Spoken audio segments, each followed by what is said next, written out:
Welcome to the Slop Farm. Enjoy the video. In this video, I will explain how to drive a Mini Cooper. First, take a moment to get comfortable in the driver's seat. Adjust your seat so your feet can easily reach the pedals and your hands comfortably grip the steering wheel. Next, set your mirrors for clear rear and side visibility.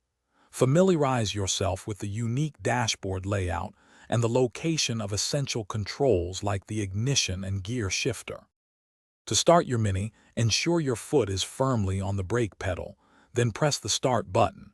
If you have an automatic, select drive and release the parking brake.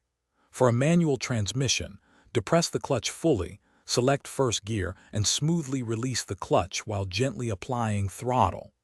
Practice this to achieve seamless acceleration and gear changes. The Mini Cooper is renowned for its go-kart-like handling. You'll notice its responsive steering and agile feel, especially when navigating turns. Use precise steering inputs and avoid abrupt movements. When braking, apply pressure smoothly and progressively to maintain control and stability. This allows you to fully enjoy the Mini's dynamic driving characteristics. The Mini's compact size makes parking, especially parallel parking, much easier. Take advantage of its small footprint.